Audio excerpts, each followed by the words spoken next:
শুভ সকাল। দেশ এবং দেশের বাইরে যে যেখানে বসে আমাদের নিয়মিত আয়োজন এশিয়ান সংবাদ বিশ্লেষণ দেখছেন, তাদের সবাইকে স্বাগত জানাচ্ছি আমি অরণ্য বিনতি ইউনুস। আমাদের প্রতিদিনের এই নিয়মিত আয়োজনে আমরা দেশে প্রকাশিত প্রধান প্রধান সংবাদ পত্রিকাগুলো শিরোনামগুলো জেনে থাকি, তা নিয়ে বিশ্লেষণ করে থাকি এবং কখনো কখনো একজন প্রতিনিধি বিশেষজ্ঞ আমাদের সাথে যুক্ত হন সমসাময়িক যে কোনো বিষয় নিয়ে আলোচনা করতে। তো আমি আর কথা বাড়াবো না, চলে যাব মূল পর্বে। সর্বপ্রথম আমার হাতে যে দৈনিক পত্রিকাটি রয়েছে তা হচ্ছে দেশ রূপান্তর। দেশ রূপান্তরে সর্বপ্রথম কিন্তু ইনসেটে বড় করে একটি ছবি দেখতে পাচ্ছি। চাঁপাইনবাবগঞ্জের শিবগঞ্জ উপজেলার চৌকা সীমান্তে বিজিবি এবং বিএসএফ এর মধ্যে গতকাল ব্যাটালিয়ন কমান্ডার পর্যায়ে পতাকা বৈঠক হয়েছে। সে বিষয়ে কিন্তু একটি ছবিও উঠে এসেছে সর্বপ্রথমে, এবং লাল কালিতে বড় করে লেখা আছে গাছ কাটা নিয়ে উত্তেজনা, বিএসএফ এর দুঃখ প্রকাশ, ককটেল সহ ইটপাটকেল নিক্ষেপ, আহত 4 বাংলাদেশি, চাঁপাইনবাবগঞ্জ চৌকা সীমান্ত। এবং পাশেই রয়েছে জুলাই ঘোষণাপত্র, দল অংশীজনদের অভিমত চেয়েছে সরকার। তার পাশে আরেকটি উল্লেখযোগ্য সংবাদ শিরোনাম, পুলিশে আসছে বড় শুদ্ধি অভিযান, দুর্নীতিবাজ সদস্যদের তালিকা হচ্ছে একই স্থানে বছরের পর বছর ধরে যারা আছেন তারা থাকছেন না, আইজিপি কমপ্লেইন সেলের অভিযোগগুলো দ্রুত নিষ্পত্তির উদ্যোগ। নিচের দিকে দেখতে পাচ্ছি পদ ছাড়া পদোন্নতি বন্ধ চান 25 ক্যাডার কর্মকর্তা, এবং পাশেই রয়েছে হজ কার্যক্রমে অংশ নিতে পারছে না 92% এজেন্সি, সরকারের সঙ্গে বিরোধে হজ এজেন্সি, রুট টু মক্কা বাতিল চান এজেন্সি মালিকরা। পাশেই রয়েছে মুক্তিযুদ্ধের সঠিক ইতিহাস তুলে ধরতে হবে বলেছেন তারেক রহমান। নিচের দিকে যদি লক্ষ্য করি তাহলে বেশ কয়েকজনের মন্তব্য দেখতে পাচ্ছি। ভ্যাট এবং শুল্ক প্রত্যাহার চায় সব পক্ষ, অবিবেচকভাবে কর বৃদ্ধি করা হয়েছে বলেছেন ডক্টর দেবপ্রিয় ভট্টাচার্য, রাজস্ব আয়ের অন্য উপায় খুঁজতে হবে বলেছেন মির্জা ফখরুল ইসলাম, প্রত্যক্ষ পরোক্ষ উভয় করই গুরুত্বপূর্ণ বলেছেন শেখ বশিরউদ্দিন, এবং সর্বশেষ ওষুধের ভ্যাট প্রত্যাহার হবে আমার বিশ্বাস বলেছেন নূরজাহান বেগম। এর পাশে যদি লক্ষ্য করি আরাকান আর্মির কবজায় 50,000 বস্তা পণ্য, টেকনাফ বিস্তারিত লক্ষ্য করলে দেখা যাচ্ছে কক্সবাজারের টেকনাফ স্থলবন্দরের উদ্দেশ্যে মিয়ানমারের ইয়াঙ্গুন থেকে ছেড়ে আসা প্রায় 50,000 বস্তা ভর্তি 4টি পণ্যবাহী জাহাজ দেশটির বিচ্ছিন্নতাবাদী সশস্ত্র সংগঠন আরাকান আর্মির হাতে 3 দিন ধরে আটক রয়েছে। জাহাজগুলিতে আনুমানিক 50 কোটি টাকার পণ্য রয়েছে। পাশেই বক্স করে আরেকটি সংবাদ, অর্থনীতি চাঙ্গা হবে নির্বাচিত সরকারে। আমাদের অর্থনীতি বর্তমানে খুব একটা ভালো অবস্থার মধ্য দিয়ে যাচ্ছে না। দেশের অর্থনীতি, ব্যাংক ও আর্থিক প্রতিষ্ঠানগুলো বিভিন্ন সমস্যার মধ্যে রয়েছে। এই পরিস্থিতি থেকে উত্তরণের জন্য দরকার নির্বাচিত সরকার। দেশ রূপান্তরের সঙ্গে কথা বলেছেন এফবিসিসিআই এর সাবেক প্রেসিডেন্ট ও বিএনপির ভাইস চেয়ারম্যান আব্দুল আওয়াল মিন্টু। নিচের দিকে লক্ষ্য করলে শির সঙ্গে ফোনালাপ, নতুন সূচনার প্রত্যাশা, ট্রাম্পের অভিষেক আগামীকাল, এবং ক্যাম্পাসে আন্ডারগ্রাউন্ড রাজনীতি নিষিদ্ধ করতে হবে এই মন্তব্যটি করেছে ছাত্রদল। এরই সাথে আমার হাতে থাকা দেশ রূপান্তরের সর্বপ্রথম এবং সর্বশেষ সংবাদ শিরোনামটি শেষ হচ্ছে। আমি চলে যাচ্ছি পরবর্তী সংবাদ পত্রিকাটি আমার হাতে আজকে রয়েছে সময়ের আলো। সময়ের আলোতেও কিন্তু উল্লেখযোগ্যভাবে পূর্ববর্তী পত্রিকার মতো ইনসেটে একটি ছবি উঠে এসেছে। চাঁপাইনবাবগঞ্জের চৌকো সীমান্তে গতকাল গাছ কাটা নিয়ে শুরু হয় উত্তেজনা, পরে 2 দেশের নাগরিকেরা সীমান্তে অবস্থান নেন। দর্শক, আমরা কিন্তু জানি গতকাল দীর্ঘ সময় বলতে গেলে প্রায় 5 ঘন্টা ধরে কিন্তু চাঁপাইনবাবগঞ্জের চৌকা সীমান্তে বাংলাদেশ এবং ভারতের অধিবাসী যারা আছেন এবং সেই সাথে বিজিবি বিএসএফও কিন্তু অবস্থান করেছে, এবং পরিস্থিতি নিয়ন্ত্রণে আসতে প্রায় 5 ঘন্টা সময় লেগে গেছে, এবং বাংলাদেশের 4 থেকে 5 জন নাগরিকও কিন্তু এতে আহত হয়েছেন ভারতীয় নাগরিকদের ছোড়া ককটেল এবং ইটপাটকেলে। এ ব্যাপারে লেখা হয়েছে ভারতীয়দের সঙ্গে ধাওয়া পাল্টা ধাওয়া আহত 5, পতাকা বৈঠকে দুঃখ প্রকাশ বিএসএফ এর, সাউন্ড গ্রেনেড নিক্ষেপ, আন্তর্জাতিক আইন ভঙ্গ করেছে বিজিবি। এর পাশে রয়েছে দেশের অর্থনীতি খুবই নাজুক, বিগত 34 বছরেও এমন টানাপোড়েন দেখা যায়নি। দীর্ঘকাল ধরে থাকা অর্থনৈতিক চ্যালেঞ্জগুলো এখন গভীরভাবে প্রথিত হয়ে গেছে। প্রবৃদ্ধির হার ধীর হয়ে পড়েছে, বেসরকারি খাতে বিনিয়োগ হচ্ছে না। অর্থনৈতিক চ্যালেঞ্জ মোকাবেলায় দীর্ঘমেয়াদী সংস্কারের প্রয়োজন। পাশেই আজ জিয়াউর রহমানের 89তম জন্মবার্ষিকী। নিচের দিকে যদি লক্ষ্য করি একটি বড় শিরোনাম দেখতে পাচ্ছি, ঐক্যমত ছাড়া বেশিরভাগই বাস্তবায়ন সম্ভব নয়। সংস্কার কমিশনগুলোর সুপারিশ নিয়ে বিশ্লেষকদের অভিমত, সংবিধান এবং নির্বাচন ব্যবস্থা সংস্কার কমিশনের দেওয়া বেশিরভাগ সুপারিশ বাস্তবায়নের ক্ষেত্রে নির্বাচিত সংসদের প্রয়োজন।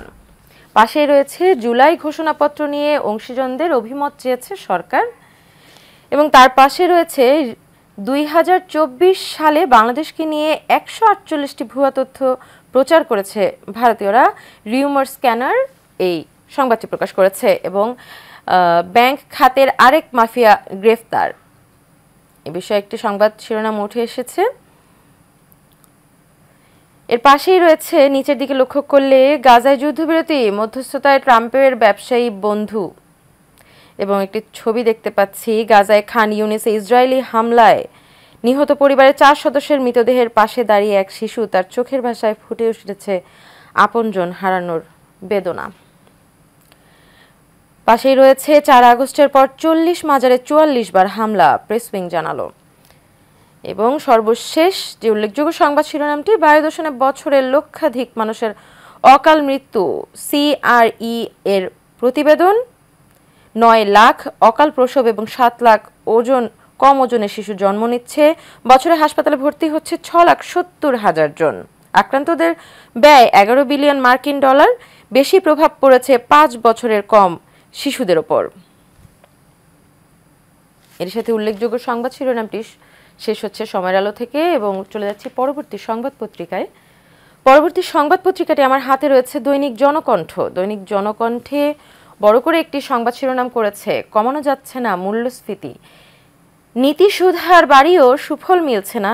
বার্ষিক স্ফীতি 11.38 হলেও খাদ্যে শতকরা 15 বছরের অনিয়ম তাড়াতাড়ি দূর করা যাবে না, মন্তব্য বাংলাদেশ ব্যাংকের।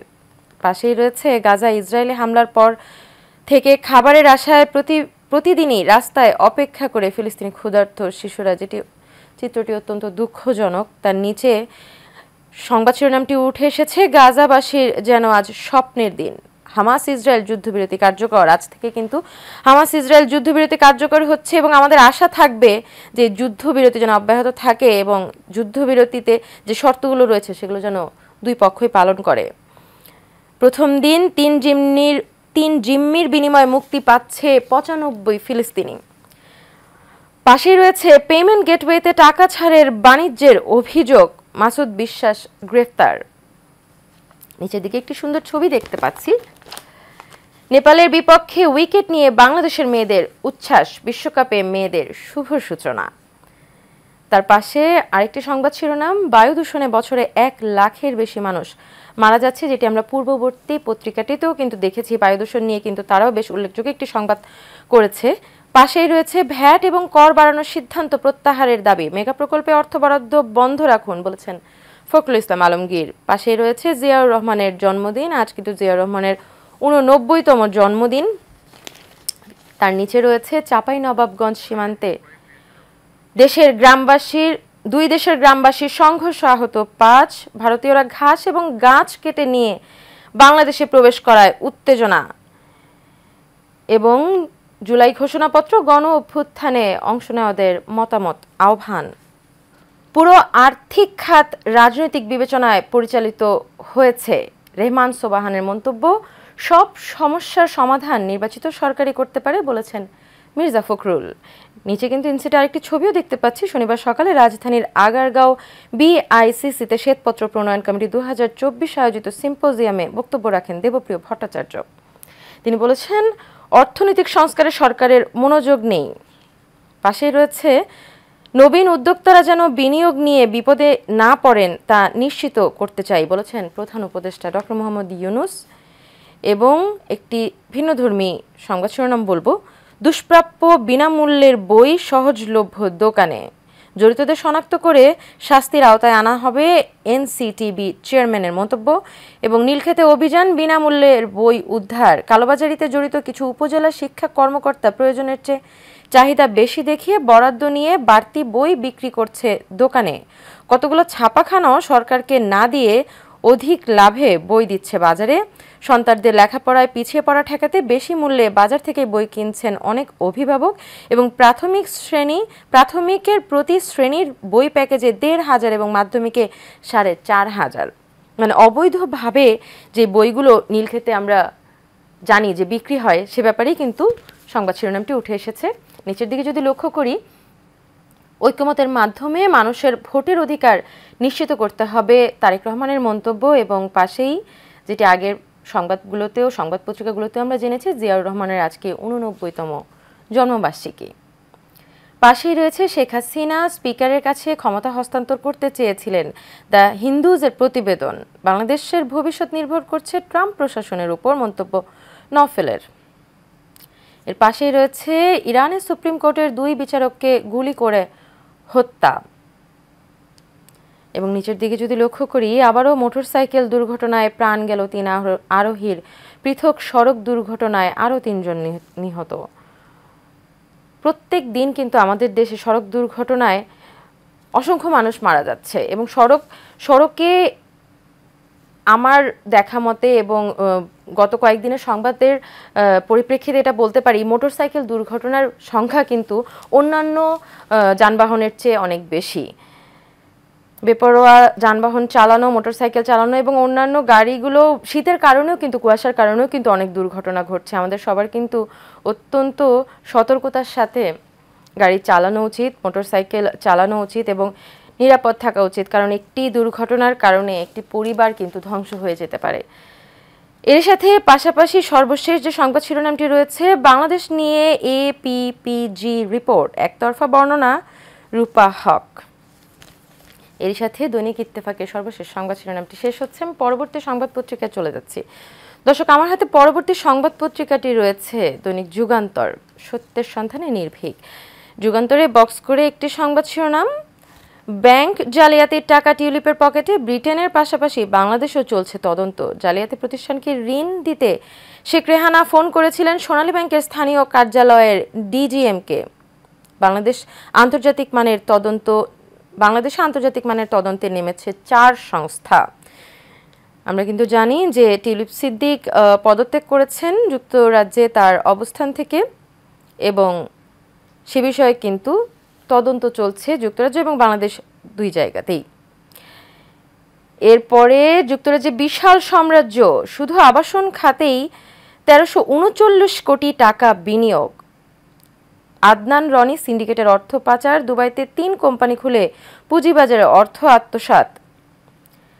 বাংলাদেশ ব্যাংক ঋণের 2000 কোটি টাকা লোপাট, যুক্তরাজ্যের সাবেক ভূমিমন্ত্রী সাইফুজ্জামানের আবাসন খাতে বিনিয়োগের নাটের গুরু আদনান। এবং ধর্মীয় উপাসনালয় কিনে নিয়ে আদনানের আইপিই হোল্ডিংয়ের অধীনে তৈরি করা হয়েছে অভিজাত অ্যাপার্টমেন্ট। যুক্তরাষ্ট্রেও রনির বিনিয়োগ, দ্বীপরাষ্ট্র অ্যান্টিগুয়া বারবুডার নাগরিকত্ব নিয়েছেন সস্ত্রীক।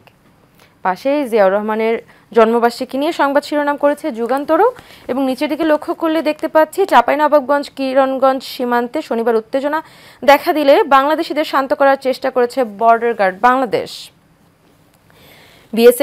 বিএসএফ এবং ভারতীয়দের সাউন্ড গ্রেনেড এবং পাথর নিক্ষেপ, চাঁপাইনবাবগঞ্জ সীমান্তে ফের উত্তেজনা, হামলায় আহত 5, পতাকা বৈঠকে বিএসএফের দুঃখ প্রকাশ এবং তদন্তে প্রতিশ্রুতি। সীমান্তে বিজিবির অতিরিক্ত সদস্য মোতায়েন, বিএসএফ আন্তর্জাতিক লাইন লঙ্ঘন করেছে বলেছে বিজিবি। বেশ কিছুদিন ধরেই আমাদের চাঁপাইনবাবগঞ্জের কিন্তু বিএসএফ বিজিবির অবস্থান চলছে এবং একটি অত্যন্ত উদ্বেগজনক পরিস্থিতি কিন্তু এখন সেখানে রয়েছে। গতকালও যেহেতু 5 ঘন্টা পরিস্থিতি নিয়ন্ত্রণের বাইরে ছিল, এ ব্যাপারে কিন্তু প্রত্যাশা সবার থাকবে যেন 2 দেশের পক্ষ থেকে এই সমস্যাটি সমাধানের জন্য উদ্যোগ নেওয়া হয় অতি দ্রুত। এর পাশাপাশি রয়েছে চিকিৎসক সহ গ্রেফতার 5 জন কারাগারে, গণ অভ্যুত্থানে গুলিবিদ্ধ রিকশা চালকের মৃত্যু। পাশে রয়েছে শহীদ রাষ্ট্রপতি জিয়াউর রহমানের জন্মবার্ষিকী উপলক্ষে শনিবার আলোচনা সভায় ভার্চুয়ালি বক্তৃতা করছেন বিএনপির ভারপ্রাপ্ত চেয়ারম্যান তারেক রহমান। তার পাশে তার স্ত্রী জুবাইদা রহমানের একটি ছবি। নিচের দিকে লক্ষ্য করলে মানুষের ভোটের অধিকার নিশ্চিত করতে হবে, আলোচনা সভায় তারেক রহমানের বক্তব্য। চাঁদাবাজি দখলের বিরুদ্ধে যুদ্ধ চলবে, জামায়াতের আমিরের মন্তব্য। এবং পাশে ছোট্ট করে আরেকটি সংবাদ শিরোনাম, অবিবেচকভাবে ভ্যাট বাড়ানো হয়েছে, ডক্টর দেবপ্রিয় ভট্টাচার্য যে মন্তব্যটি করেছেন আমরা পূর্ববর্তী সংবাদ পত্রিকাতেও কিন্তু সেটা দেখেছি। এর পাশে রয়েছে ঢাকার যানজট আরও বাড়বে, অতিরিক্ত র্যাম্পের কারণে প্রকল্পের সুফল মিলবে না, 9000 কোটি টাকা ঢাকার এলিভেটেড এক্সপ্রেসওয়ে। এর সাথে আমার হাতে থাকা দৈনিক যুগান্তরের সংবাদ শিরোনামগুলো শেষ হচ্ছে। দর্শক, আমি চলে যাব পরবর্তী সংবাদ পত্রিকায়। পরবর্তী সংবাদ পত্রিকাটি আমার হাতে রয়েছে নয়া দিগন্ত। নয়া দিগন্তেও উল্লেখযোগ্য যে সংবাদটি বাংলাদেশের জন্য এই মুহূর্তে, সেটি হচ্ছে চাঁপাইনবাবগঞ্জের শিবগঞ্জের চৌকা সীমান্তে বিএসএফ এর সীমানা লঙ্ঘনের প্রতিবাদে বিজিবির সাথে স্থানীয় বাসিন্দাদের একটি ছবি উঠে এসেছে এবং শিবগঞ্জ সীমান্তে দফায় দফায় ধাওয়া এবং সংঘর্ষ। এবং পাশেই রয়েছে নবীন উদ্যোক্তাদের সাথে প্রধান উপদেষ্টার বৈঠক, নিচে ইনসাফ কায়েম না হওয়া পর্যন্ত লড়াই চলবেই, রাজশাহীতে জামায়াতের আমিরের মন্তব্য। নিচের দিকে শতাধিক পণ্যে ভ্যাট শুল্ক আরোপ অপরিণামদর্শী সিদ্ধান্ত, মন্তব্য বিএনপির। এবং ইসলামী ব্যাংকের এক শাখা থেকে প্রতিদিন নেওয়া হতো ৩০ কোটি টাকা পর্যন্ত, এস আলমের ব্যাংক ডাকাতির অভিনব চিত্র। এরই সাথে যেটি আমাদের জন্য অত্যন্ত প্রত্যাশিত এবং আনন্দের একটি সংবাদ, গাজায় আজ থেকে যুদ্ধবিরতি শুরু। এবং এরই সাথে আমি শেষ করছি আজকের হাতে থাকা সর্বশেষ সংবাদ পত্রিকার সর্বপ্রধান সংবাদ শিরোনাম। দর্শক, আজকে এখানেই শেষ করব। আগামীকাল একই অনুষ্ঠানে একই সময় আবারও দেখা হবে। সে পর্যন্ত সুস্থ থাকুন, ভালো থাকুন, এশিয়ান টেলিভিশনের সঙ্গেই থাকুন।